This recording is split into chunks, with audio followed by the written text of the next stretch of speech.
Welcome back to The Creatives. This is episode 3 of The Creatives, and we're on a little bit of a roll here. In the past 2 episodes, we talked to some pretty cool people. We spoke to Mr. Joseph Julian, who's a music producer, on episode 1. And then in episode 2, we spoke to Francois Mittens, who is a creative director and commercial photographer in Ottawa. I'm sure you know of Francois. Love Francois. He's a legend, and he told us a lot of interesting stuff about light. And he's a god when it comes to light. Yeah, it's crazy. We will be attending his course. If you're watching this course, had probably already happened by the time you see this video, but we're going to his course because you can never learn enough in any sort of space, whether it be creative, professional. I think the second that you stop learning is the second that you stop progressing. The second you think you know it all, it's over. Absolutely. There's always more to learn. It's like an onion. What I've learned or what I've realized is in this space or in this field of work that we do, it's like an onion. Just when you think you know it or you think you're a pro, there's another layer. There's another layer. 100%. I interrupted your intro. The never-ending onion. How dare you interrupt my intro on this conversation that we're having together. Sorry. Welcome back. This is Cameron Forrester, everybody. Pleasure. Thank you. Cameron Forrester is a good friend of mine and a colleague which we work together quite a bit in the video production space. We've done projects in the real estate world, in the automotive world, and we just hang out here and there, chat. He's kind of like my coworker in a way. For sure. We just call and talk about the office tea, even though there's no office tea because Cameron is from Cornwall. I am from Cornwall, yeah. So we don't get together in physical form very often. So I'm pretty pumped about this. Fortunate. I think Cornwall is a kind of a closed off market in a way. There's a lot of opportunity there, just small town. Anyone who's from somewhere that's not super big. Ottawa is still, I think, pretty small. It's got a lot of small town feel to it at the same time. But any small town person will know in a town like that, if you seek opportunity, there's a ton of opportunity to be had. Just because there's usually, if you're doing something that's unique, you're the only one doing it. So in my case, in Cornwall, there's not a lot of videographers. There's a few guys that are really good, but it lets you get a lot of opportunity. And I'm really thankful to be from where I'm from because it really has given me a stage to make a lot of mistakes and progress a lot. But it's also really cool to tap into this market and tap into other cities and stuff. So you're kind of one of my close friends here, and I've really enjoyed working with you. And I think you've opened up a lot of doors for me too. So it's been really good getting to be here, and I'm happy I get to finally be on this podcast. We've talked about this for a little while. Welcome. This has been many months in the making. Yeah, for sure. Probably about 6 months in the making from when I first birthed the idea of the project of The Creatives, which I'll tell you a little bit about and whoever's listening. So The Creatives is a project by Panorams Media, basically trying to explore creativity, because creative energy is something that is quite unique. You can't really put your finger on it. Yes, there's that textbook definition, but it's hard to define it with words. So the goal was to explore creative people who use creativity in the forefront of their efforts on a daily basis or on a regular enough basis, explore them, what they do, in hopes that we can figure out how we're all the same or how we're all different. And then I want a community to kind of be built around this. Yeah, for sure. So there is a Discord channel, which is not super active, but it exists, and I am active in it. So if you happen to be wanting to have a conversation, you can always reach out there. But that's great. Yeah. Welcome. Thank you. Welcome to The Creatives. This podcast is sponsored by Panorams Media. I love that. Good plug. I love that. Just hesitated. Sorry, I'm just trying to rerun the script in my head. Panorams Media is your local source for video production in the Ottawa and surrounding area, specializing in automotive, corporate real estate, and drone video production. Thank you, Panorams Media, for sponsoring yet another episode of The Creatives. I love it. That's great. Cameron, hi.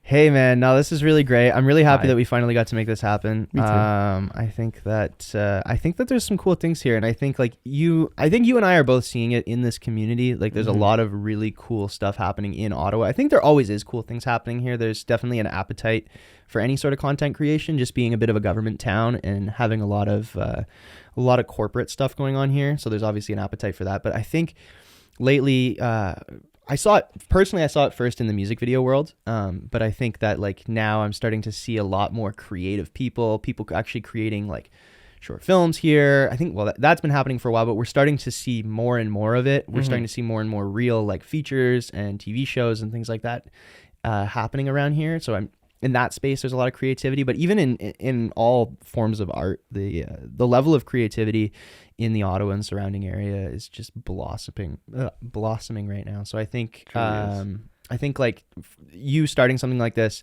especially in today's day and age and the podcast boom that we're in right now, I think it's really cool because there's definitely a lot of really cool people to talk to. There's a lot of really like cool information, and you kind of touched on the fact that like the definition of creativity is really, really broad and open. I think anyone, if you want to talk about a professional creative, anyone who can take something in their mind and with some tools that they can get from wherever, if they can make money with those tools using something that's in their mind, like that's a professional creative. And if you're out there applying yourself to an art of any kind and truly putting yourself into it and going after it every day, you're a creative person. Absolutely. I think that's like for me, that's like the definition of it.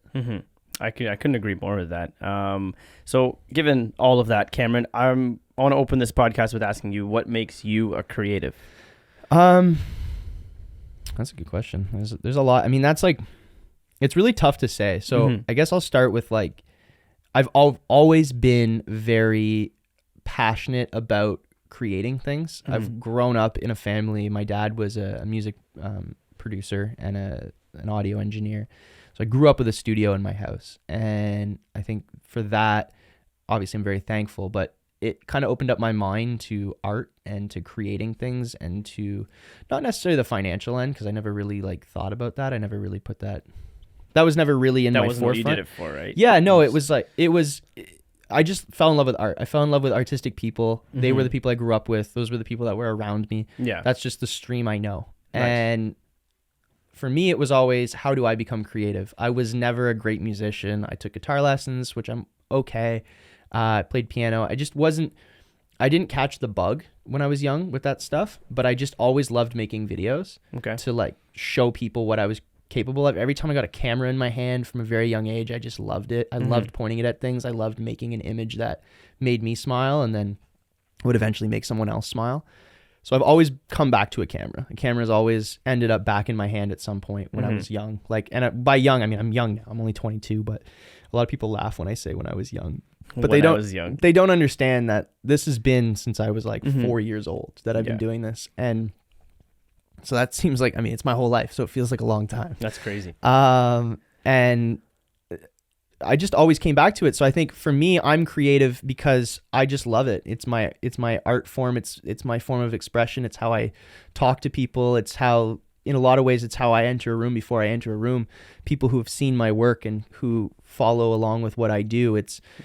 I just love it. I love art. I love sharing things with people. I love creating something that might resonate with someone. I love when people come up to me and like tell me a story of the first time they saw this video or this thing that they watched, or from their perspective. There's just, you don't get that with anything else. With art, it says so much, and to every single person it has a different meaning to them. Like that's true with music, it's true with painting, it's true with even video in a way, where as much as we are literally showing someone something and telling the story, a great artist will leave some room for self-expression, will leave some room for people to fill in their blanks, and everyone perceives art differently. And I think that's like so incredible. It's such an amazing part of being a creative person, is walking into a room and speaking with people who love your art and have perceived it in a different way. It means something different to every single one of them. So I think I could talk about this all day, but there's so many little elements of art and of being creative that I just adore. I think it's just so cool. There's so many industries within being creative, but the world of art is just, there's so many things to love about it beyond just obviously getting paid to make cool stuff. I think that's crazy too. Like I still can't believe that. I love the subjective nature of it, in that like you and I could be in the same exact place at the same exact time holding the same exact camera and we would photograph two completely different images. Because I like to view it as like, cameras at least, like it is how I see the world. It is how you see the world. And then there's that whole other like realm of technical like stuff that's involved with it. That's why I love it. But it's cool how you said you enter a room before you enter a room, like because you've communicated your expression and the way you view the world through the work that you've done. And I think that's incredible. That's awesome. Yeah, like one of the greatest compliments a person will ever give you as a photographer or videographer is you have a great eye. I think that's like the coolest thing, because for us, that's everything. That is our entire being. I mean, obviously there's our storytelling ability and all of that comes along with it. But really what it comes down to is if you can make a great image, that's the most key thing. Yeah. So having a great eye, it's like for a musician to have a great ear. It's like one of the greatest compliments anyone can ever give you. Yeah. Yeah. But it's interesting because like having a great eye goes far beyond just like picking up a camera and hitting record. Like having a great eye, to me at least, involves the entire process. Yeah. So absolutely. It's like how you plan it, how you execute it, how you communicate with the people during the execution, all results in final image. I used to romanticize like equipment all the time. I used to be like, this camera equals this image. Then I eventually got those cameras after I was built up to it. And then you're like, I'm still shit, or my image still isn't what I thought it would be. Yeah. But as time progressed, I've learned that it's about more than that, you know, and working with you over the last 8 months has been an incredible experience of that, because we get to bounce energy off one another. Yeah. And it's been really neat because I find there's a lot of similarities in the way we think, but there's also a lot of differences, and combined it's quite powerful. Yeah. Well, I guess there's a few things to unpack there with what you said, but first off is the gear thing. Yeah. I think we're all obsessed with gear. It's hard not to be, man. Yeah. It's like, it's a huge thing. It's fancy stuff. It's cool toys. We all love toys. I know I loved toys. I was always like, I want that camera, I want that camera, I want that camera. Still am a little bit, but I think there's definitely like a critical mass. There's a point you get to where you get to work with people and you get to go rent your first big camera and go do something crazy. And then you get there and you do the job and you're like, it's still the same thing. Like it you know, I either suck or I don't suck. Like it doesn't, the camera really doesn't matter. If you're getting nitpicky, obviously like an Airy or a Red is going to have a crazier image than something else. But really it's about the way that you can compose an image. There's so much to that goes deeper. I look at my work early on now that I've gotten to get to where I am. And I look at my work when I had absolutely no idea what I was doing. I didn't understand camera settings. I didn't understand even white balance. I didn't understand lighting. I didn't understand anything like that. And just my natural eye and the things that I thought looked pretty, I sometimes look back at that work and wish I could go back to that, because it's so much. I had the eye then, I think. Like, a bit of ignorance too, like you just... Yeah, I just thought it was so cool, and I just wanted to make a cool video, and I didn't care about the camera equipment so much because I couldn't afford it. Right. Okay. I just wanted to make a cool video to make people go, whoa. And sometimes, like, you know, my frame rate's all off. My white balance somehow magically once in a while would be right, so it would look okay. Like, or you forget your memory card. Or I forget my memory card. Get into that in a second. Yeah, that's stupid. Hey man, we can't all be perfect. That was a stressful day. I'm just gonna finish your thought and I'll go into that. But yeah, there's so much to that, and like gear wise, things like that. It doesn't matter. Anyone who's listening to this who thinks that does matter, you have definitely had other people tell you that gear doesn't matter, and I will promise you gear doesn't matter.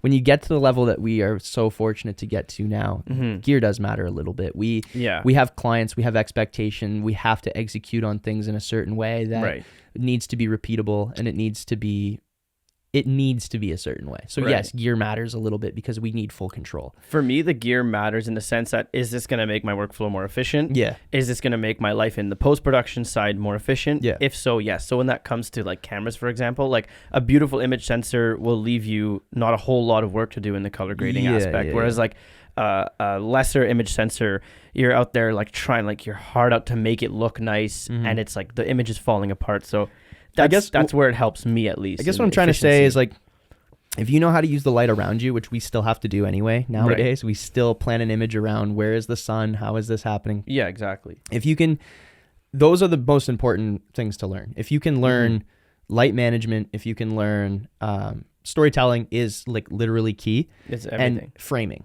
And you don't need a crazy camera to know how to frame. No, like, you really don't. Any camera, especially in today's world, like I know when we started out, having a camera that did 1080p was like crazy. Like I remember the first time I bought a camera. The camera I had, I could shoot either 1080p, 30 FPS, which means there's 30 frames a second rolling by. So not slow motion, just normal what your eyes see. Well, not quite what your eyes sees, but normal standard. Right. And I'd have to go down to 720p if I wanted to record at 60 FPS, which is basically like the most basic slow-mo. That's like just slow-mo to say it's slow-mo. And I remember being a little fanboy watching like all these YouTubers in the early days having these cool slow-mo montages and just being so excited that I could shoot 60 FPS on the 720p camera. Yeah. And then the first time I got a camera that could shoot 60 FPS at 1080, I was like, this is insane. Yeah, I'm the shit. Yeah, exactly. Like today's day and age, like your iPhone can shoot 240 frames a second. At crazy like 4K slow-mo. Or something. Yeah, like it really doesn't matter. Like That's the gear now, if you have a camera near you, like it's probably good enough to go start a career. Absolutely. It really is. That's crazy. That speaks volumes to the day and age that we live in. And a famous creator once said, like, now that the gear has progressed so much, it's only getting marginally better as the years pass on. Because like, how much more can it offer you? Now we're kind of reverting back to like, it's about the story. Story will win every time because you can't just fascinate people with your 4K 120 frames per second fancy B-roll. No. I mean that there was a little phase of that, I think, like a couple years ago of like beauty and stuff. But even then, like if there's no story to it, if there's no substance, especially people's attention spans are non-existent. Pretty pictures only are good for so long. It's hard. Yeah. It's a weird time to be a creator, and that is a kind of what sparked this whole podcast thing, is the long format conversation. I don't think I have long format conversations with many people in this world, and I quite enjoy them because I think we know each other all on like the surface level, but there's so much more underneath that we can learn from each other. And I'm happy to be here in this conversation. I want to get into that quick story about Cameron forgetting his memory card. Do you want me to tell it, or do you want you could tell it? Okay, so just 'cause it's funny, yeah. It's funny. I know, no hard feelings, kind of. Yeah, no, it was just like a stressful day. I'm really pissed I didn't get those shots. Sorry, okay. Pissed. Can I swear a little bit? Yeah, we can say whatever we want. Panorams Media is a very graceful sponsor. They won't cut our funding if we swear. I know the guy who owns it if you have any problems. But yeah, no. So we were shooting at Calabogie Motorsport Park in Calabogie, and we'd actually stayed at my cottage that night. Oh, that's a nice place. Yeah, we had a good time, and then we came to the track, and I was stressed out because there's this gig that I do every year at the NAC, which is really cool, National Arts Center, for this group called Choir. Nice. I film with them, and I had that shoot that afternoon, and it was usually it's an evening concert, so usually the concert is at like 6 p.m. This time it was at like 3 or something like that. Wow. Or like 4, so it was a little bit stressful, and the reason it was stressful is because we were at the racetrack in Calabogie, and we had just spent an entire weekend there, and this choir show was on a Sunday. So I said to Ramzi, I have to dash, so let me dump the footage I already have to you now, so we can get a lot of that out of the way, or at least this is how I remember it. Let me dump a lot of the footage to you so I can get this out of the way. And so I gave you the footage, we dumped it, and then we're like, okay, let's go on. Like the first race came up to go film. There was, mind you, there was 3 of us filming. There was our buddy Keishan as well. Yeah. Shout out to Keishan. Hi, Keishan. So yeah, we were at the track, and so I put the drive in my pocket of like my jacket or whatever. This was in the morning, and then it started to warm up during the day. So I take my jacket off. Okay, I'll put it in my pocket. And then I'll mount it to the camera because you have to like unscrew the whole thing because it's not just an SD card, it's a full-on SSD. We're using the Blackmagic 6K Pro for this. So there's like a little slot on the bottom of the camera that it slides into, and then you have to screw it into place. Yeah. So I hadn't put it in. Stupid me. Should have put it back in. I know this. I've been doing this for a minute. I understand that it's literally the most important part of the camera is where does the footage go? So I was in charge of putting the GoPro on the pace car as well. So I go to the side of the thing. I'm waiting for this pace car to come in. I'm talking to the marshal, who are the guys in the white suits with the flags. I was talking to the marshal. We were chatting, whatever, having a great time. So I'm not thinking. I was thinking about the GoPro more than my cinema camera because I'm like, I know how this works. I've had it all weekend. I don't need to look over it. It's good to go. It's ready. Yeah. Because usually in the morning I prep it. It's ready to go, and then I don't have to think about it the whole rest of the day. It's chilling. So anyway. SSD card, put it in my jacket, take the jacket off because it gets warm, leave it in the trailer, go out there, put the GoPro on the thing. I got put in the bullpen at Calabogie. Yeah, which you're is on like the infield, right? Yeah, It's they call it the bullpen. It's this little section of grass that the cars don't wipe out on. So mind you, when you're filming at a racetrack, there's always parts where like they're safe to film. right. So if a car does come off track, it's like an area where you're generally safe because you have something in your way that will stop them from hitting you directly, and you have some time to get out of the way. Exactly. Yeah. So the bullpen is this like center section in the middle of the track, and you can cover like 8 or 10 corners from there. If you have like a zoom lens, you just have crazy coverage from there. So I'm fired up because I'm like, I'm going to be in the middle of this. I'm going to have so many shots, like literally all the way around me. There's shot opportunity. Yeah. So I get out there, I set up my tripod. I have the whole thing up. I'm like, this is sick. So cool. I go to like turn the camera around and point it at like, I'm like, oh yeah, shoot that corner, shoot that corner, whatever. They're like, okay, race starts. Now, when the race starts, track's active. The only way you can get out to that bullpen is when the race is not happening. When the track's clear, the marshal goes, okay, you're good to cross. Now we're in the middle of like a half-hour race. Yeah, with like 45 cars. 45 cars on the track. There is literally no way. There is always a car going by. There's literally no way I will be able to get out of the middle of this thing. No. Go to press record, no card in camera. Get on my radio. I go, boys, I forgot my card. And I'm stressing out. I'm like, and it was the most embarrassing thing ever because the pace car guy parks beside me and he looks over my shoulder to watch me film.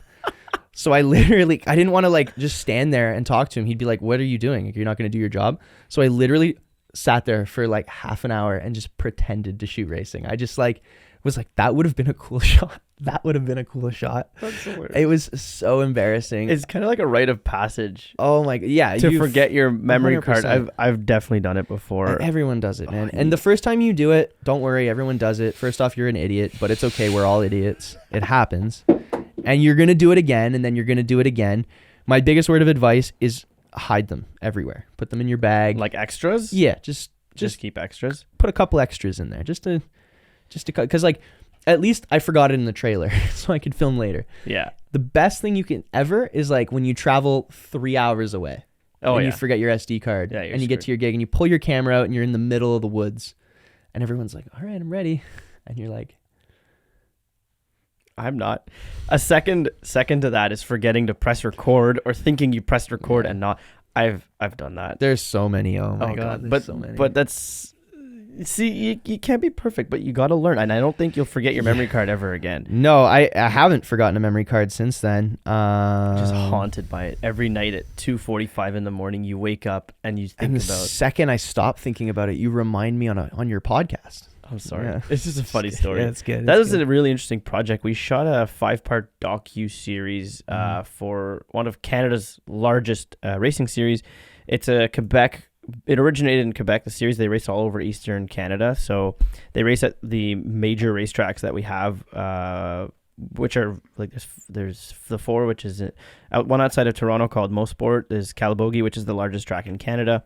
They race at ICAR, which is in Mirabel, Quebec. It's on an old airfield. Yeah, it's the old airport. And what was the last we one? did GP3R. GP3R. That's how did I forget that? That is the oldest street circuit in North America. They shut down the streets of a little town in Quebec called Trois-Rivières, which translates to 3 rivers, because there's kind of 3 rivers that meet over there. It's a bit of a myth. There's 2 rivers that meet there's there. Like 2. Even the locals are like, this is a scam. Yeah, it's just 2 rivers. Oh my God. If you find yourself in 3 rivers, you got to go. I forget the name, but ask me and I'll tell you. There's a place you can go get spaghetti on a pizza. Oh, that was wild. Like literally, like we were so tired. We were shooting out in like 35-degree weather. We were supposed to film this podcast episode there. We were originally going to do it there. Oh, and that's how tired, pooped. That's how heavy those days were, because we got back and we were like, there's no way. Yeah. And we didn't go out or anything. Like we didn't party. We like just worked and got back and ate 500-pound spaghetti pizza.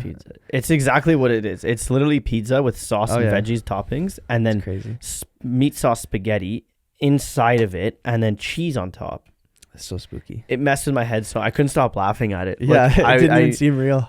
I worked in a restaurant for many years that served pizza and spaghetti, Never thought to put them together. I think it was good. Like, was it good? I don't know. I'm not gonna say anything because someone from there might be like, "Hey, that's our national treasure." Anyway, it was a fun project. I'll put some links in the description of this podcast. You can check it out. Fully bilingual docu-series that we shot. Watch it, man. Over summer. Yeah, it was an incredible piece of work, an incredible project to endeavor on. It was me, you, and our buddy Keishan as well. That was unreal. Over 5 weekends over the summer, we made magic. That was nuts. You would think it was a film crew of like 10 people. Yeah, no, it was just 3 20-some-year-olds, couple of guys traveling the country or traveling the province, I guess, a couple provinces, and then Volkswagen Golf full of gear.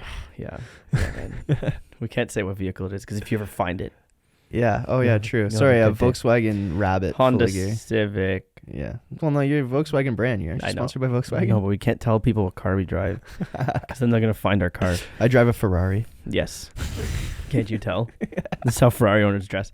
Well, thanks for a little trip down memory lane, Cameron. Man, I want to talk a little bit about so the work that you do. So I understand you do video production primarily. I know you do it in a number of different kind of like categories with the different types of businesses. But I want to ask you why do you do this sort of work? Like why do you wake up every day and go for this instead of an alternative? Man, that's a pat question. Yeah. Well, I think if I'm being honest, it's just kind of ended up this way. Really? I love people. Okay. I love people. Yeah. I love meeting new people. I love talking to people. I love hearing their stories. Mm-hmm. I love it. It's my favorite thing in the whole world. Anyone who knows me knows that I just love people. And when I started doing this, when I was like, I started taking this seriously when I was 17, probably 17. That's 18. pretty young, honestly. Yeah, I'm 22 now. So it's been. That speaks volumes to like your generation of people. Yeah. Because like you guys are you've progressed much faster than like my job. I'm only 3 years older than you. Yeah. And I'm 17. I was not even thinking about cameras. Well, it was weird. I don't think most people were. Okay. At my so you age. were a bit of a unique person. Yeah, I was a bit of a black sheep when it came to that. Again, I was really fortunate to be, I don't know if I said this, I think I was saying this off, but I was really fortunate to grow up in a really like creative family. My dad was in music. He had a studio when I was young. So I just grew up around a lot of really creative people. That's cool. And I always wanted to find something in that world. I did talk about that briefly. So when I was really young, picking up the camera, going through all that, kind of already went over that. But I eventually, when I was like 17, I made a video of like a tobogganing thing going on. It was Canada's 150. Okay. Like an event thing? Yeah. So like for 150, a lot of places in Canada were like doing special events and things like that to like commemorate it. Yeah. And it was like January like 4th or January 5th or something. And my New Year's resolution was to like take the business seriously because I was making YouTube videos. I was trying to like find myself in filmmaking. I was trying to find a video that I liked making. I always had ideas for short films and things like that when I was younger. I was like, okay, I'm going to go after this. I'm going to try to make something happen of this. And so 17, January 2017, I go out to this event that was tobogganing in the park. So for the entire month of January, the local park at the end of my road, which is like a big park. It's like our big like city park. That's got a hill there? Yeah, all the big music festivals are there. It's right on kind of the water. It's beautiful. But there's a big hill there. It's like a big hill. And they made it into a tobogganing hill for like local kids and whatever. Right. So I went on the first night of the event because I was like, this is crazy. It was so cool. They set it up so big. And if you're from Cornwall or from the Cornwall area, it's a small town, so they don't do a lot of crazy stuff. But this was like proper, and there were hundreds of kids there tobogganing. It was epic. And at the time, I had a drone. I had a Phantom 3 Advanced. Wow. Which most people like didn't have that yet, and that was part of my kind of resolution. Was I'd like, that's an early one. Yeah, I traded my mom's camera for the drone. Yeah, so my mom had a T3i, and that was the camera I learned how to do filmmaking on. Wow, and a lot of people start on those Canon Rebel series. Yeah, for sure, it's a great camera. Well, back then it was. I don't know about now. I probably wouldn't buy one now, but back then they were great. I think they turned into like the R series. Yeah, I'd get one of those. Pretty impressive. Sure. Yeah, for sure.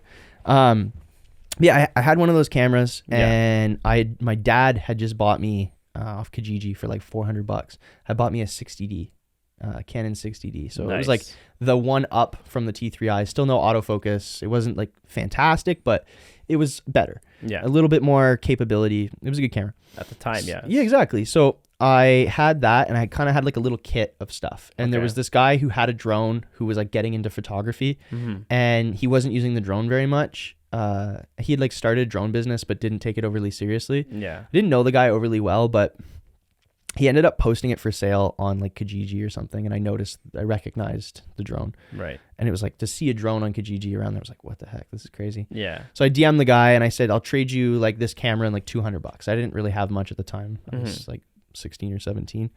So I traded him.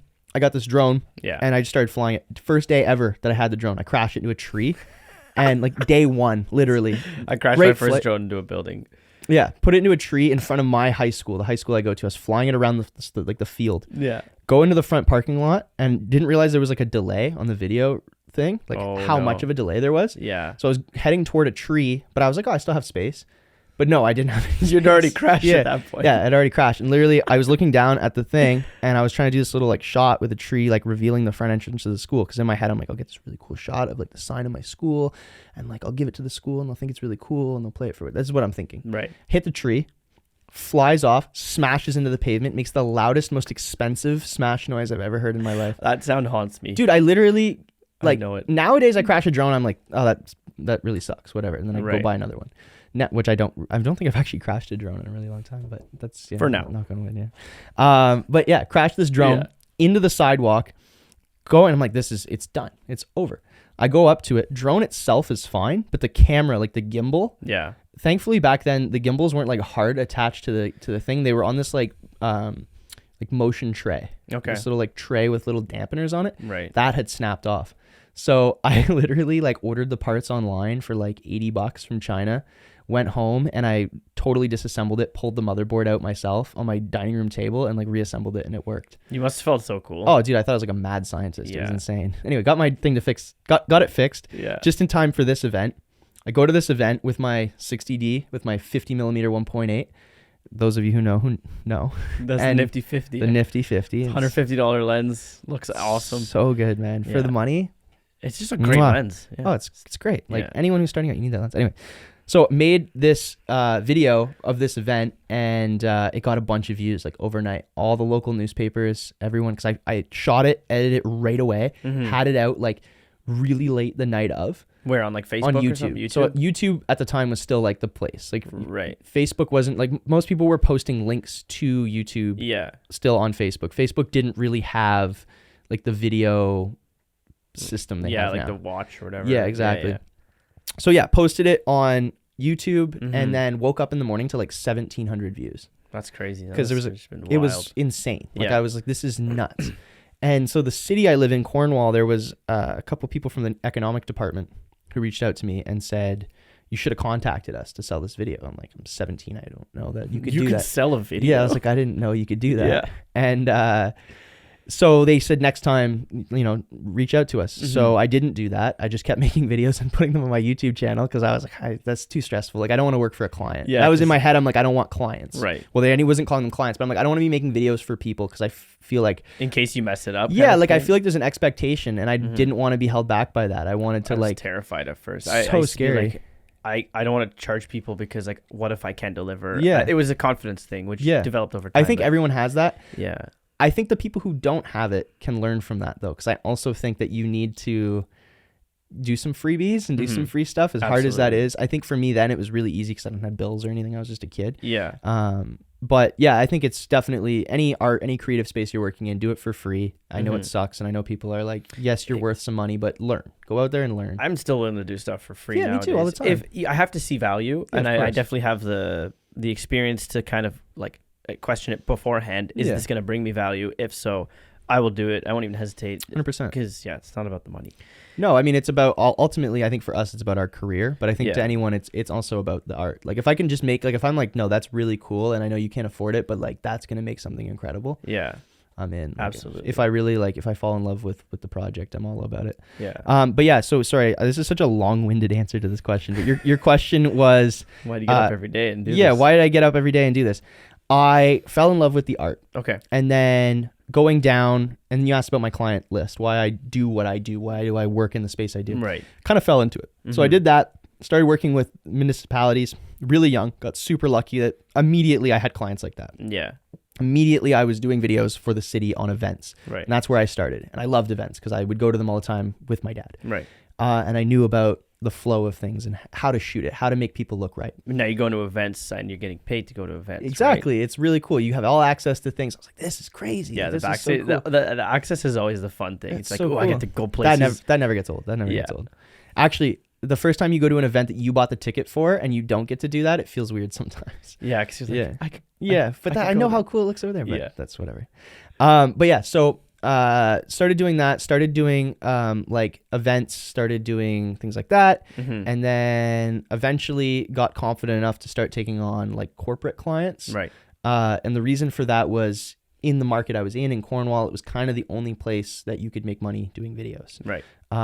There was already like TV Kojiko, like local television, who were kind of doing side jobs. There's no film industry though, right? Yeah, there's no film company. So I was doing corporate work for people. And then kind of fell in love with that stream, and then ended up working with this really great company called Seaway Food Festival, which were like an event organizer company. I was doing a lot of stuff with them. Did a cooking show with them that actually got sponsored by Oris Watches. So that was like my first time like taking an internet show, building it up, getting some stuff, directing. Okay, now I got to bring in some lights. Okay, now we got a corporate sponsor, so I got to work with them. Yeah. And I had a really great team on that taught me a lot. So I went down that stream with them. I think any of these things, you can read about stuff online, but actually putting yourself in the fire, you'll learn so much. Like going in and learning about it and actively getting your hands dirty. But went down that avenue, that separated. A couple of the people on that team went off and became real estate agents. Yeah. So they offered me work and they were like, hey, we should start doing real estate videos. And that was whenever it was like, okay, now I see dollar signs. Now I'm like, I've reached a point, I need to start buying. And the other thing too is through all this, I'm buying gear, right? Right. So every time I get somewhere, I'm like, okay, I'll buy this, I'll buy this, I'll buy this. So I've bought every single piece of gear that I can buy on eBay for $20. You know, I'm reaching this point where it's like, okay, now I got to start making real money because everything I want and everything to get to this next level is like thousands of dollars. So I need to hit a point here. Yeah. So met a real estate agent. I'm going to say this on the podcast because I think a lot of people can benefit from doing it this way. Okay. I met a real estate agent who sat down with me and made a deal that maybe wasn't great in terms of financials. I probably could have made more money. But she was super awesome in the sense that she said, I'm going to use you on every single house that I shoot. Right. And I can tell that we shot a couple houses together at this point, and then she offered me this deal. I think that's how it went at least. And then after a couple, she made me an offer and said, hey, look, I really love your work, and I can tell that it's your gear holding you back. Yeah. Because at the time I was just using like a monopod and that same 60D. Actually, I had a 70 at that point. Okay. Mild upgrade. Yeah, very mild upgrade. But yeah, it's whatever. So, and I was like, yeah, absolutely. So she fronted me to buy a Sony A7 III, which had just come out. I pre-ordered it, and a Ronin M, which is like a gimbal. Yeah. So that was the beginning of like, okay, now you have some real gear. Real gear. It was the A7 III was pretty groundbreaking for the time. It was intense, and it was I had rented at that point with Seaway Food Festival when we were doing the cooking show. I had rented the Sony A7S II. Actually, the A7S II is what kind of changed. Yeah, that was the first mirrorless camera where people were like, "Oh, okay, I see what's up." But the A7 III took a lot of the capability of the A7 S2, but made it was a little bit more photo oriented as well. Yeah. It's their hybrid camera, quote unquote hybrid camera. But it was the price point. I think for a lot of people, they couldn't afford that like $4,000 for that camera. And for 2,700 Canadian, you could get an A7 III, which is a lot of money. But if you're working in that industry, that's an in and around $2,000 camera is kind of a magic number for a lot of people. I think that really is something that people are like, yeah, no, I can do that. So you basically traded some startup funds for equipment. It was in like exchange for like exclusive relationship, right? With Well, it wasn't. There was no exclusivity clause. I think that's one thing. That, it wasn't exclusive, but No. you promised her that you would be working with her for a Yeah. foreseeable Yeah, future. Well, yeah, we had a contract and stuff where Right. where it was, you know, for X amount of time for this amount. Mhm. So for every video I did, it would take value Well, off. so off yeah, that. basically a small loan from Yeah, her. basically. It's a good way to negotiate. It was really good. And anytime you get a client, I think that's like I've done that with other clients, Yeah. even down the road. Like I don't do it anymore because I don't need to, but Yeah. where you kind of need to get over a leap because sometimes you'll get yourself into a field or into somewhere in the industry where you require a large sum of money to get equipment. Right. And to be able to take that on. I don't suggest that if it's like, oh, this one client, you're going to spend the entire amount of money you're going to make to get that equipment and then never use it again. Yeah. But if it's something like buying your first light or getting your first good camera or buying a lens that you're going to be able to do for a lot of other things or getting a gimbal or getting a tool that's going to really level you up and allow you to learn a lot, I think it's really huge to do that. And I did that a lot in my early points because it just allowed me to get the equipment I needed to accelerate my career. But yeah, fell into that, started doing real estate videos, and then fast forward throughout time, and I've just met a bunch of people, got into cars. I love cars. Same. Yeah, of course. And So much. Cars are what started everything for me. yeah, Yeah. Like it literally started the simple fact that I wanted wallpapers for my phone, my iPod Touch, That's so and my laptop. I wanted wallpapers, and I was just like, just go on Google and search yeah. Ferrari, whatever, Yeah, wallpaper. yeah. And I was like, I'm going to take my own wallpapers. Yeah, that's And so then sick. it started with, I borrowed a camera body from my one friend. I borrowed a lens from my other friend, Okay. and I put them together. Yeah. And I shot some photos of my car. Okay. At the time. It was not fully mine. I would share it with my parents. And Yeah. But yeah, it was cars. It was my love for. I've loved cars since I was a little kid. But it Yeah. was the wanting to take pictures of cars that sparked it, and then wanting to go deeper than photos is how the video unfolded. That's you've had definitely like you've experienced quite a lot in your 22 years Yeah. on this planet. Also pretty cool. You were born in the year 2000, so you'll never forget how old you are. Hey, what's the year today? That's 2022. Oh, that's how old I am. I'm 22, baby. But yeah, no, cars have been a huge part of it. And I think that whenever I was around that real estate time, I was questioning creativity. I was questioning a lot of, I had like a girlfriend at the time, like a girl in high school. We broke up. I was kind of like sad boy, a little bit like whatever. Maybe I should go get a job. Maybe I should go to university. Maybe I should try to do this and this and this. And then met those real estate, and then the Seaway Food Festival who I was working for, they just disbanded. The owner of the company wanted to go work for something in Montreal. So I didn't have that job anymore. And it was sort of like, okay, this was fun. Maybe this was just a little thing I did. Right. Then I got into the real estate thing and I started making some money and I got the gear and I was like, okay, this is tempting. And once I had that gear, I was like, okay, I got like a good microphone, a good camera, a good this. And I had everything I needed to make real estate. I was like, I can make a lot more than real estate with this stuff. Yeah. So I started this little series. It was super brief because I got so lucky and every single piece of this worked out in my favor. Okay. But I started this little series called Mini Docs, and the idea behind it was going to be I literally made 4 of them, and I meant to make way more, but I only needed to make 4 because it did exactly what I needed it to do. Yeah. But I started the series called Mini Docs, and the idea was it was an excuse to make short documentaries about random things. Okay. Stuff that I was like, okay, that's going to be cool. That's going to be cool. Yeah. Because as a filmmaker, sometimes it's really hard to like, okay, I can make this video, but what's it going to be for? Right. How am I going to post? And I didn't want any of that. I was like, I want an excuse to make a video about literally anything with no like specific format, anything like that. I don't even care if people watch these things. I want to just put them out. So I made, my first one was a film called Stand By Me. It was, I don't know if you've ever showed you that. I don't think I've seen it. So Stand By Me was probably like my first piece where I was like, okay, I could probably be a filmmaker. I was in New York with my mom on a trip. Yeah. And I just like took my camera with me everywhere and filmed like city life and the hustle bustle. I was filmed like wealthy people, poor people working at the stands, all kinds of things like that. And then on one of our last days, my mom and I were in Times Square and there was like a guy that drove through in his car and like backfired like crazy and it sounded like gunshots.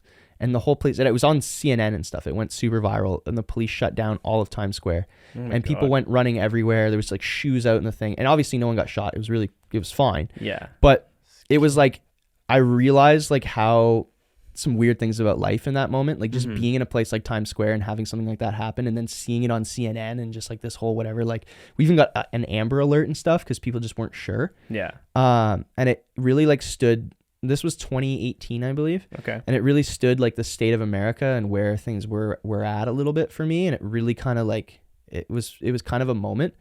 And then right after that, my mom and we were taking the subway everywhere, and we went back to the subway station in Times Square. And while we were down there, there was tons of people in there, and there was this homeless man who was standing in the middle of the subway station.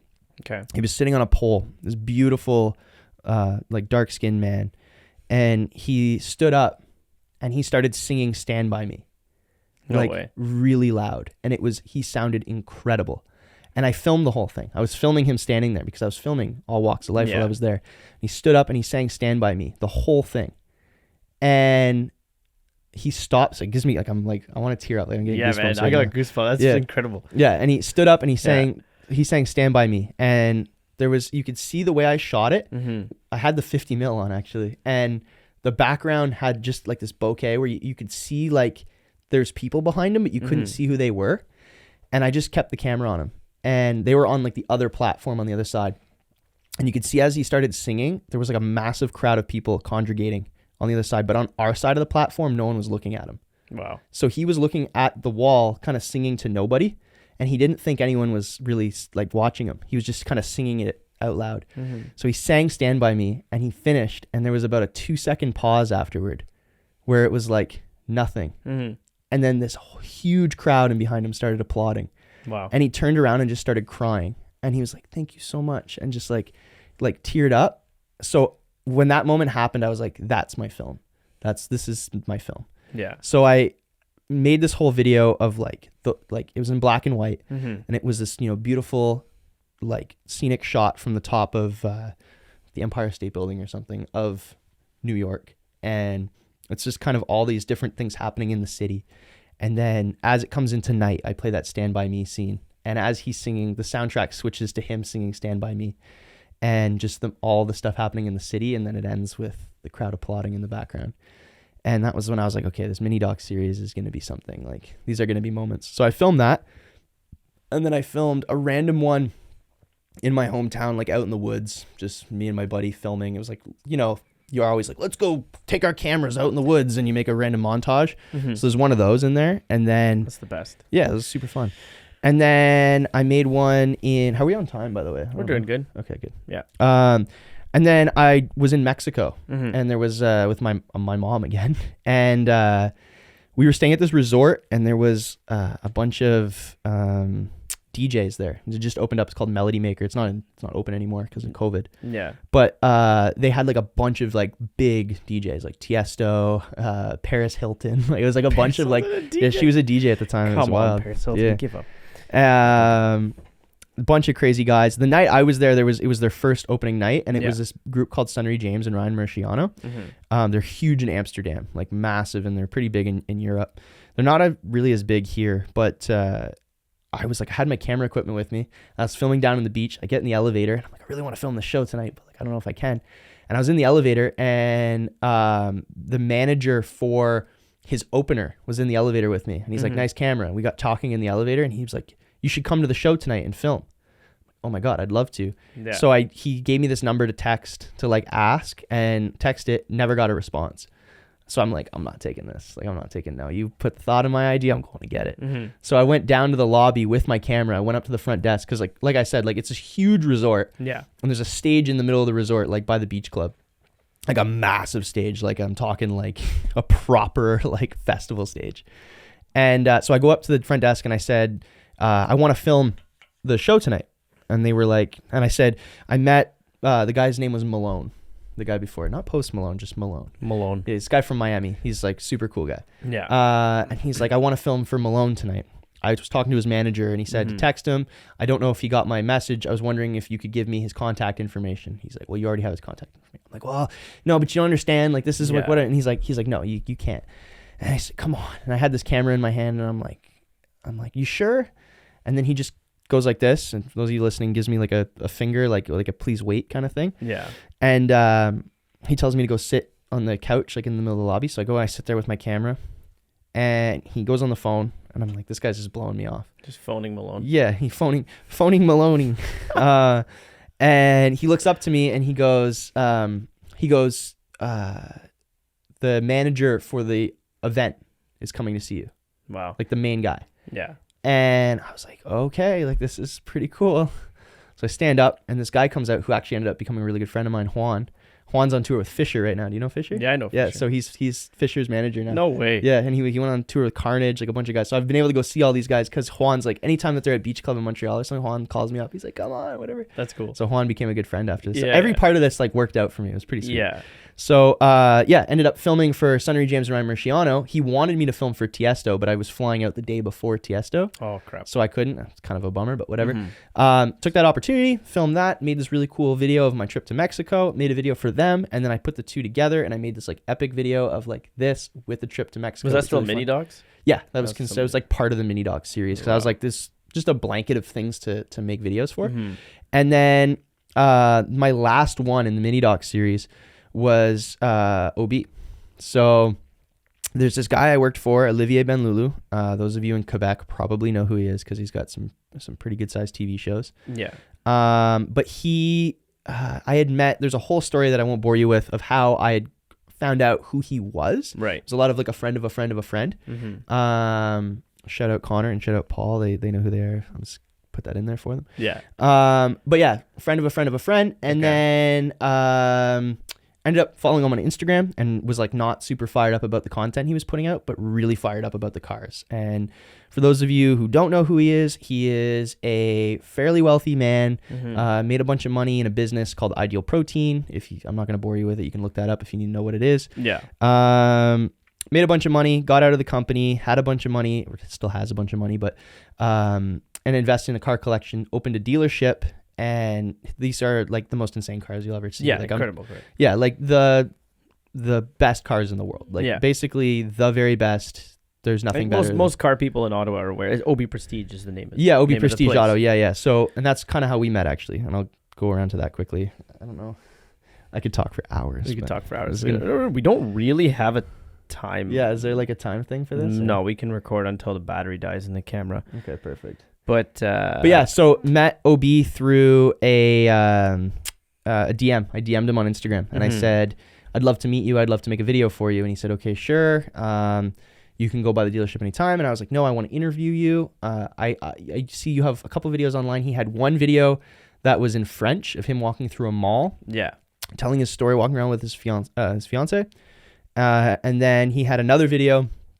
And it was in English, but it was like Coffee with Olivier Benloulou that CTV did. Mm-hmm. And I don't know who shot that for you, CTV, but that is one of the worst videos I've ever watched in my life. Audio is not even clipping. It's like distorting. It sounds so bad.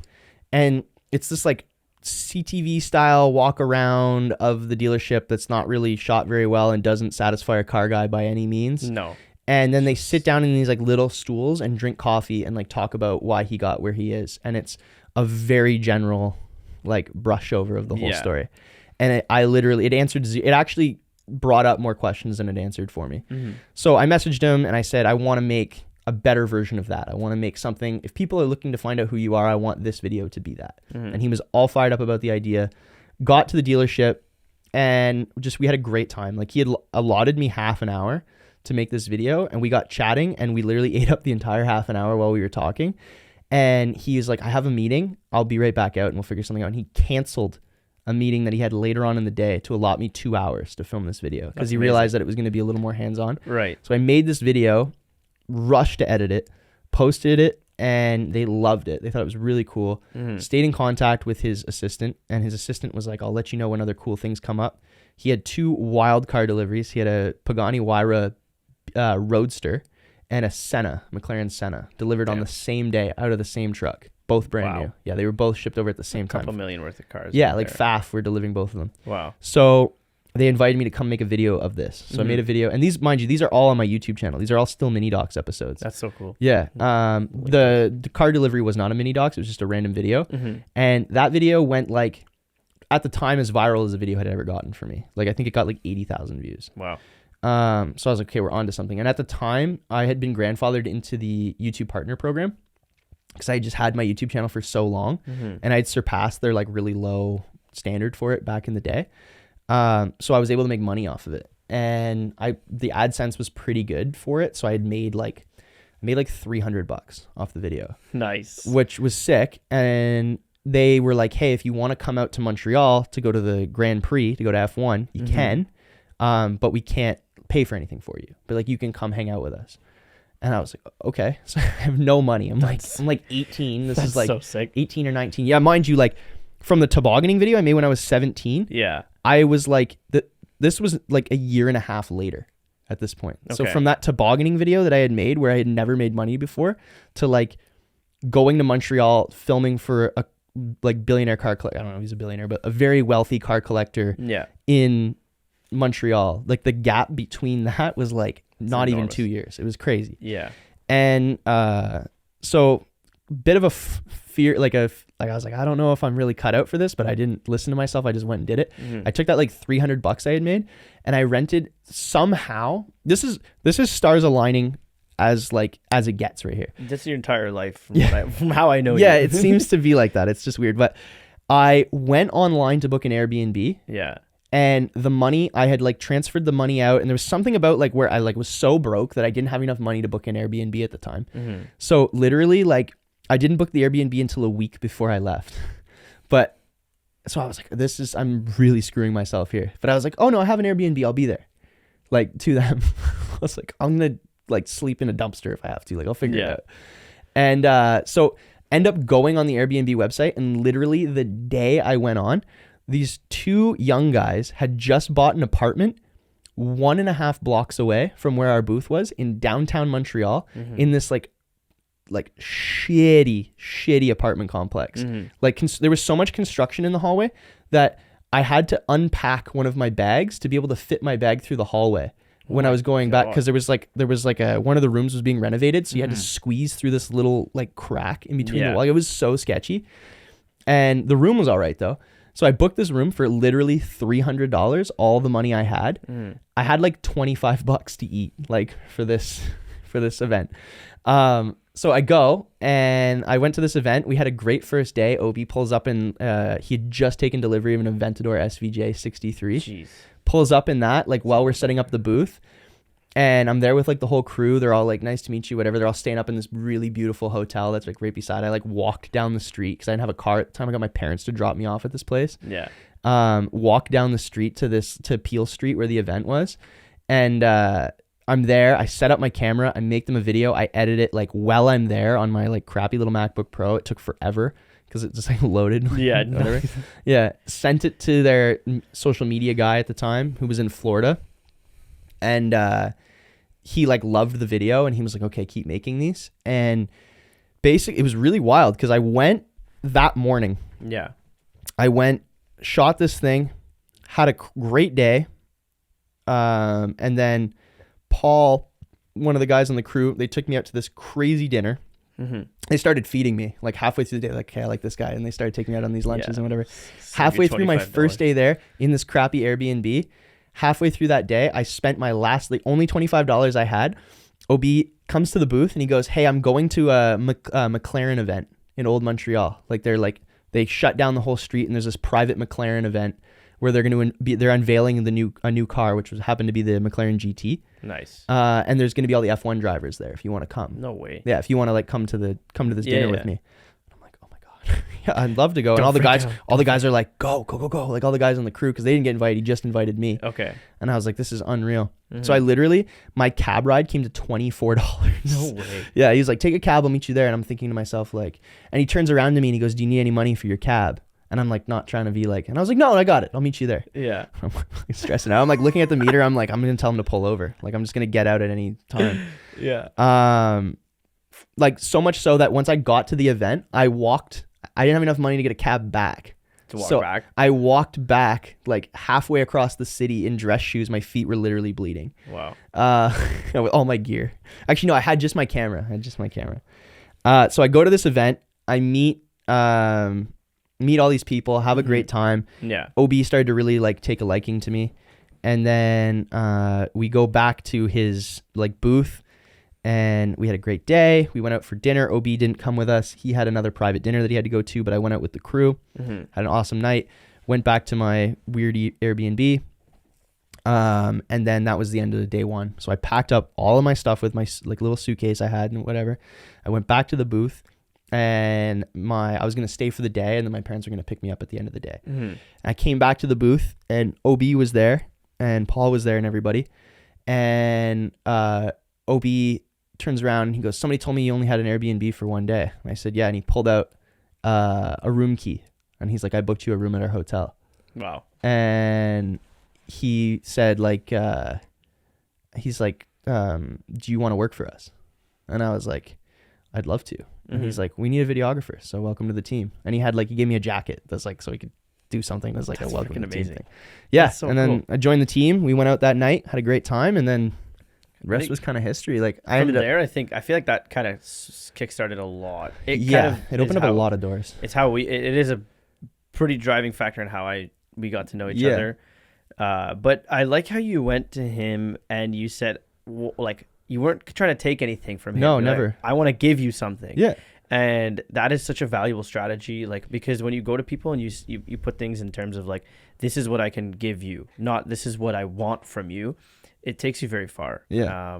But it's interesting the way you've progressed and the things that you've done, because like you just kind of followed what you felt was right, and it's put you in very, very unique situations. Yeah. And continues to do so. Yeah. And no, I've definitely like, for me, I've learned very, very young, like even before I started this, that connections are everything. Who you know and how you treat those people is literally everything for your life. Yeah, exactly. It doesn't matter how good you are with a camera if you can't network, and if you don't know people, you'll never go anywhere. Absolutely. Unfortunately, that was what happened to me. Like I realized at one point, like I'm not the best cinematographer, videographer. No, of course not. I definitely have come a long way, and I do still think I'm pretty good, but always learning. Always learning. Yes, but I decided to like focus on my strengths, which were communication, which were organizing a business and transacting, and then focusing on that stuff to then support my creative work. And I find that's what kind of put me 100% where I am. But that's I feel like you are a little bit of a mystery, so I'm glad you got to tell your story to our viewers, our listeners, about a little bit of how you got to where. That's just a taste of where we got. There's still so much more. I could literally do this for there's so much more. I don't want to go too deep into you because I want people who want to connect with you to like, I'm sure they'll reach out. I'll be a little briefer on the questions, but no, that's okay. I think that it's like, because a lot of people, I think those are good things to know, just because how it progressed. Yeah, and not because I want to tell people like the weird shit I've done. It's just because I want people to know that it can happen to anyone, and it really is about just being a good person and putting yourself out there. Yeah. And a lot of people could say a lot of those things are luck. I choose to not use the word luck. I don't believe in the word luck. No. I believe what my grandfather used to always say, luck is simply just whenever preparation meets opportunity. Wow. And so if that's the whole thing, like, say that again, luck is simply when preparation meets opportunity. Yeah, luck is simply when preparation meets opportunity. I love that. So that's great. I literally live my life by that. If I'm constantly searching, my brain is constantly going 100,000 miles an hour. Yeah, it is. I'm constantly trying to put pieces together and figure out how I can fit into things and how I can, while also making people happy and doing whatever. It's literally it. That's how I live everything, and that's how all this opportunity has come. It's not because I'm the best at anything. It's not any of those things. It's because I love talking to people. I love meeting people, and I hope that I can make other people's lives better while also making my life better. Yeah. Because you do have to be selfish. I think that's taken me a long time to learn. To a certain extent. Yeah. Selfish or selfless? Selfish. Yeah. Okay. I think a lot of people are like, be selfless, be whatever, put yourself out there. But there is a lot of things that you have to be selfish about. There's a lot of like, you have to put yourself first in a lot of ways, because nobody's going to look after you but yourself. Yeah. I can get into that as a whole other thing, but yeah. That's interesting. That's kind of, I base everything off of that. I base it off like, if I can't be great, I can be consistent. Yeah. So I try to just wake up every day and try. Yeah. But before we kind of get to wrapping up, there's a couple things around creativity. Yeah. Now that you kind of know who you are and how you got to where you are, I wanted to just kind of ask you some fundamental questions that I think will help our viewers, our listeners, with stuff that they might struggle with. So when when you find yourself in like a creative slump or you find yourself losing motivation, like what do you do to recharge? Super hard.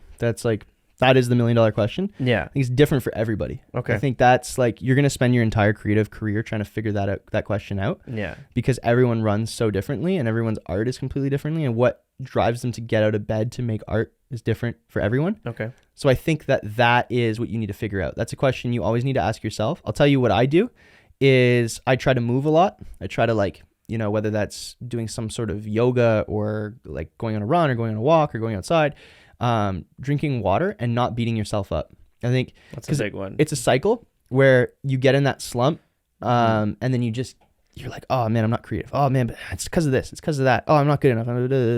And you'll just make it worse. You'll just keep going and make it worse and worse and the worse. The movement's and a worse. good one. The movement's one thing I've found in the recent past. Like I've taken up running in the last year, and I used to hate running, despise it. I still have trouble running because I have flat feet, so it hurts my ankles a lot. But I still love to run because of that movement. I feel like just like moving gives me so much energy, which seems backwards because you think when you move you're gonna tire yourself out, but it's kind of the opposite. I get that as a byproduct, but my favorite part about running is pain.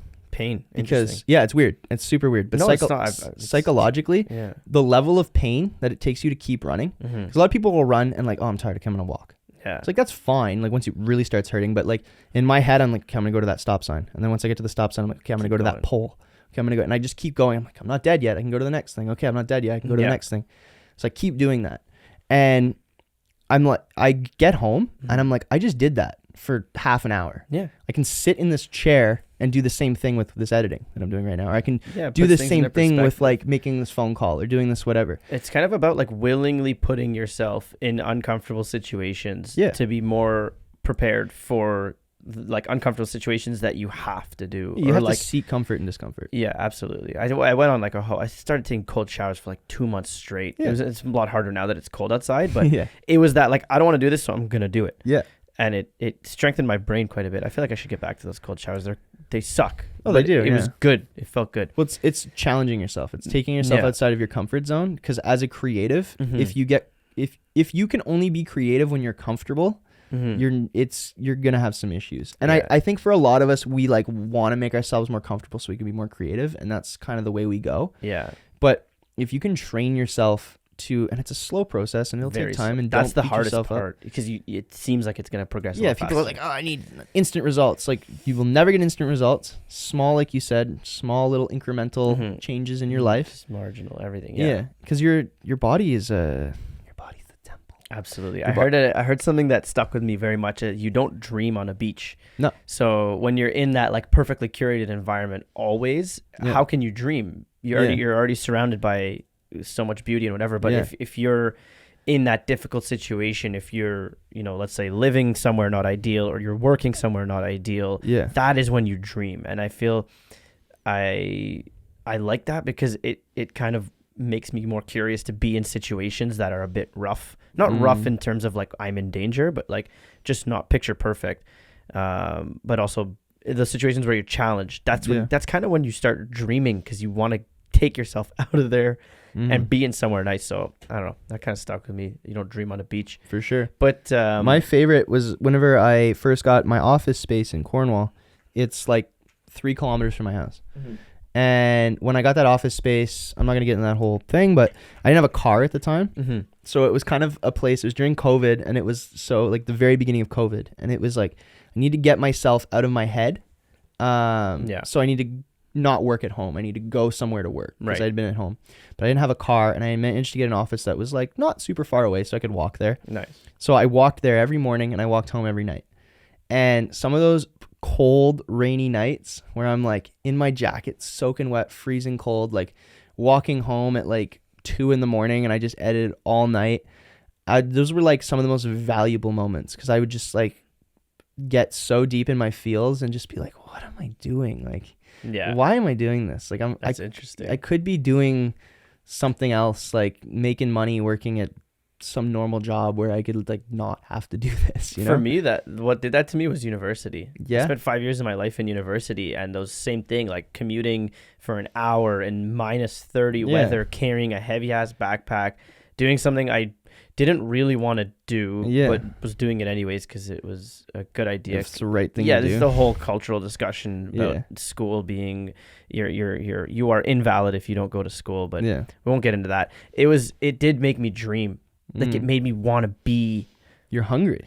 It made me. And then once I finished school, I never worked a day in my field that I studied. Yeah. Although I did learn a lot of valuable things in there. Well, and that's the other thing too, is like I never ever look at anything as like that was a waste of time. No, ever. Because it's nothing's like a waste of time. every single thing, even if you got nothing positive out of it, that's the positive. Yeah. Like that's like the fact that like the lessons you learn, the negatives you learn, those things you're gonna take with you. Yeah. Like I also had a buddy of mine who used to like debrief his days.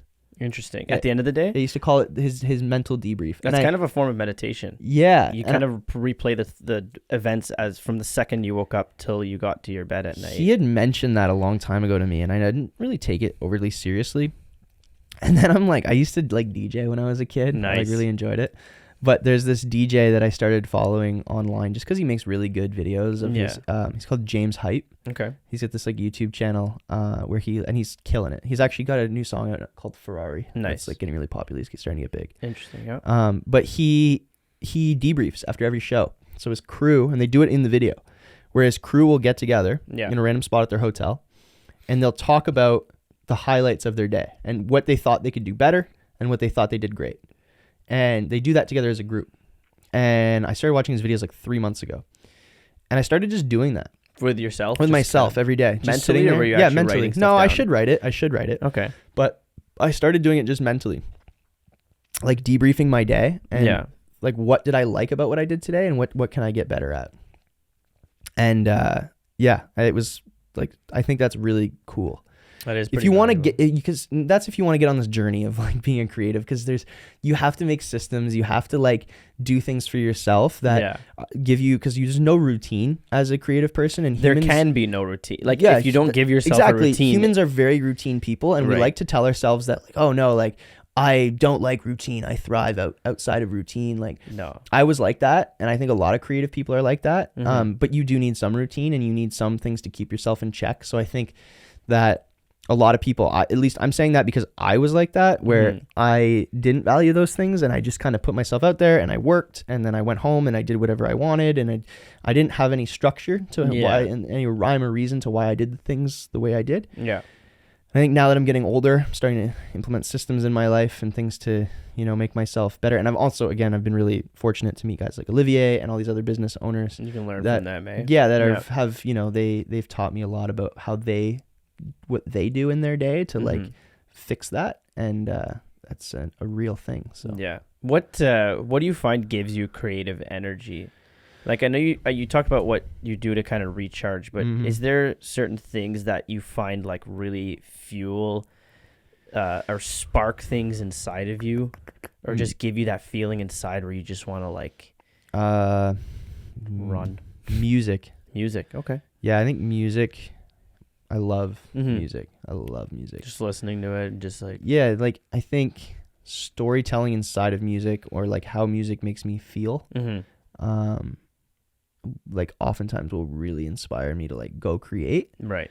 I think stories too. Like not necessarily, I'm not like, oh, I want to go make that story. Yeah. But if I hear other people's stories, it oftentimes in something they'll say or something that they do, like that's why I love talking to people so much.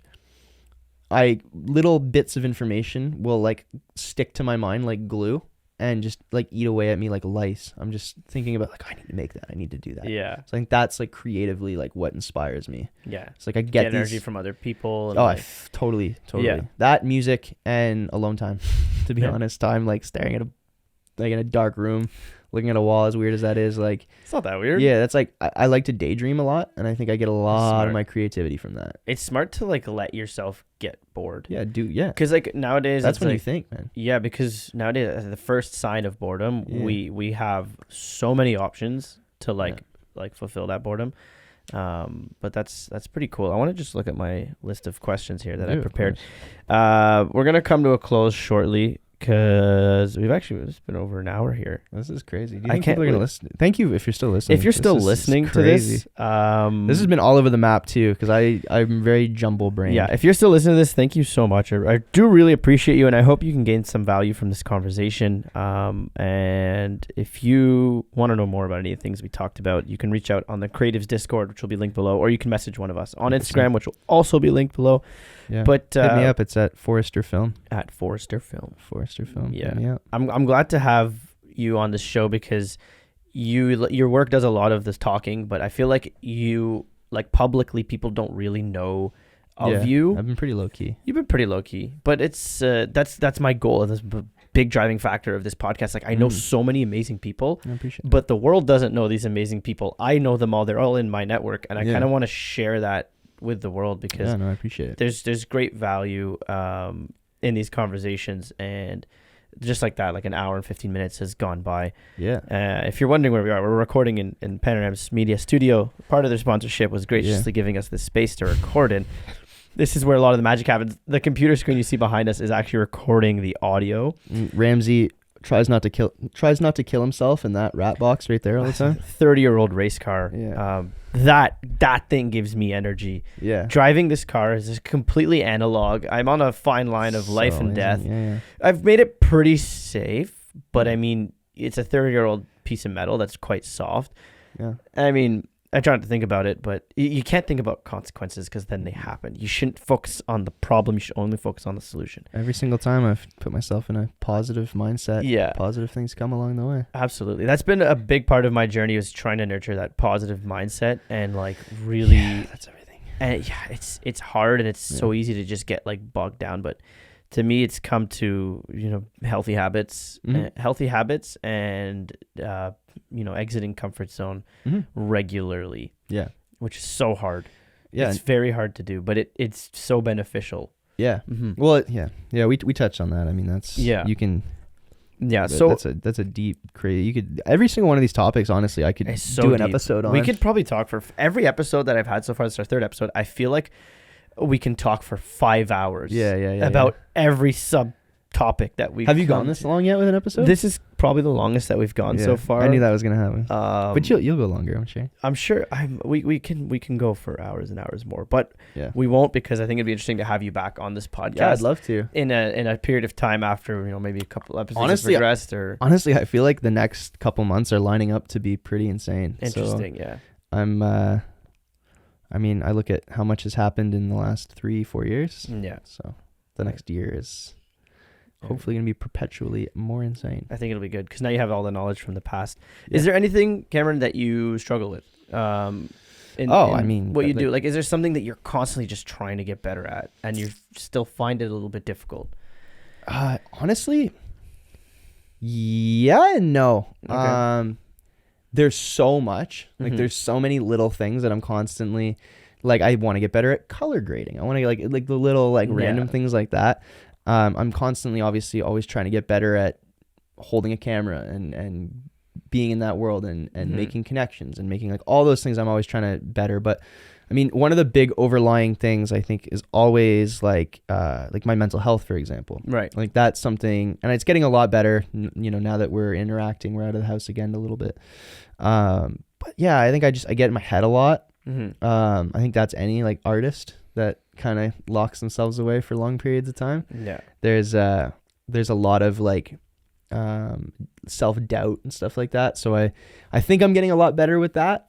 I'm learning a lot about myself and how to overcome that. Nice. And how to even utilize that as a tool. Because I think that any sort of especially in our business, any mental health issues you might have are also tools, are also assets to you, because they're just emotional points in your life. Because I think everyone struggles with something in some form at some point. Yeah. And so that you're just more relatable.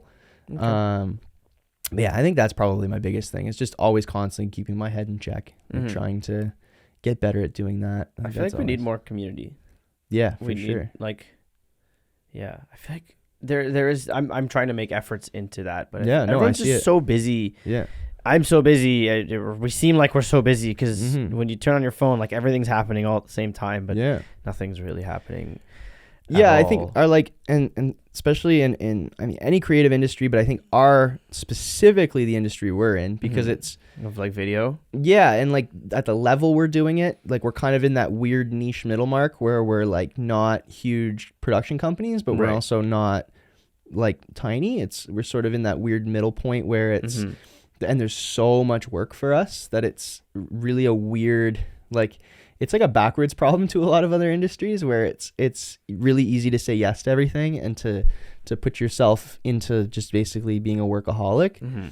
And that can then get really hard to like navigate because you overwhelm yourself and it's really easy to do that really quickly. Yeah. And then it's really hard to get out of it. Yeah. And it's really hard to figure out how to get out of it and how to feel valuable as you're trying to get like there's just so much in that world. And I don't think that a lot of us talk to each other about that. No. I think like obviously being a workaholic and grinding every single day is great. It's really awesome, but there's no clock in, clock out with this business. So it's really easy to like, that's the hardest part. Yeah. Work yourself to like nothing. And then it's like, where do you draw the line? I spent so many weeks just burning myself out. Yeah. Burnout's so huge. You don't realize it until it's too late. Yeah. It's like dehydration almost. Like yeah. Literally. Just like you go.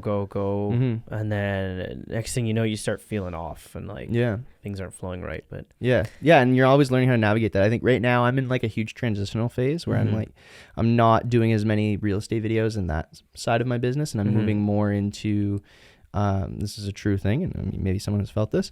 I'm trying to move more into a corporate world, right? And then along with that, one of my new clients has me traveling a lot, so I'm trying to manage traveling the world while also coming home and maintaining the clients I currently have.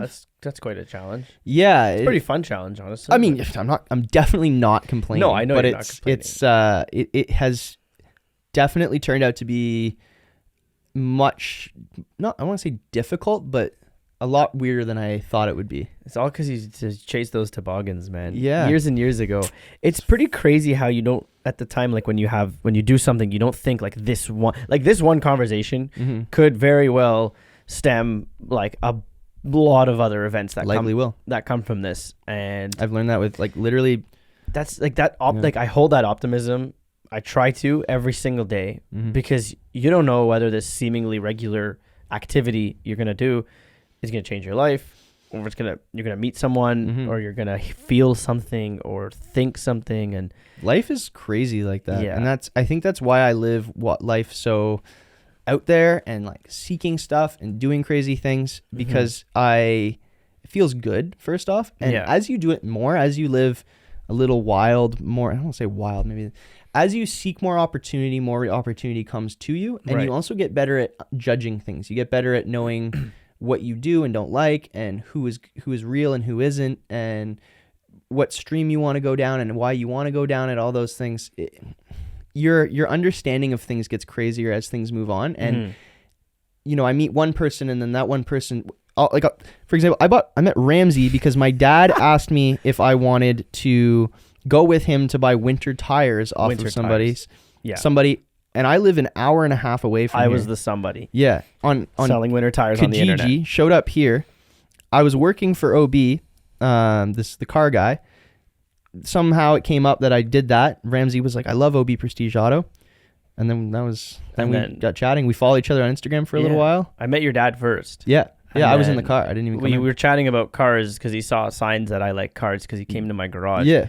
And then he said, "Oh, my son's into it." Turns out we were both shooting on an A7 III at the time. Yeah, same camera. We still shoot on the same camera. We still shoot Sonys and Blackmagics. It's kind of funny. I kind of wonder like if we influence each other a little bit. Oh, 100%. Absolutely. Like, with the gear and stuff, because like if you know your buddy has it and it's proved good results, you do too. But we met through just like, but I don't believe that things are coincidental. No, I think we would have met eventually because we had a lot of other friends in common. There's just the way things align and the things that the forces at play to have gotten us to meet and everyone else in every situation. For a reason. It it can't be coincidental. It's kind of ignorant to think it's coincidental if you don't think there's so many components and moving parts that brought you to where you are. So life's so weird with that, man. That's why, like, I love being in this industry and doing what I do, because I'm kind of like writing the story for myself, and I don't know. I have an idea of where I want to be in a year and 5 years from now, generally, but I also have absolutely no idea. Every single time I made a plan, it changed. It changed. I made a plan, and then 6 months later, I was in a completely different place than what that plan asked me to do. So I threw the plan out and went, I guess I'm going to gotta keep trying. It's interesting. We have, there's a lot of avenues nowadays. And being in this modern world, being creative is very, very, very easy, I would say. Not necessarily easy, but it's opportunistic. Like, there's so many avenues for creativity. But what would be like what's your favorite thing about modern creativity?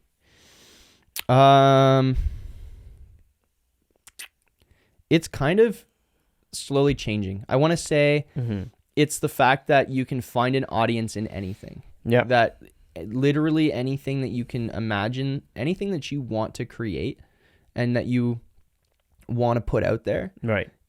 You can probably find a way to get an audience and make it, like, I don't want to say profitable, but like make it so you can actually do it. Right. Make it so you can get, if you need funding, if you need whatever, or even if it's like a little tiny project that you just want to make, just make it, because there is going to be someone out there that wants to watch it, and you will get support in some way, no matter what. If you're good at a craft and you have an idea, you just go do it. And I think this is the first time ever in history that there's been an acceptance of art at such a huge scale. It's like, pretty nuts.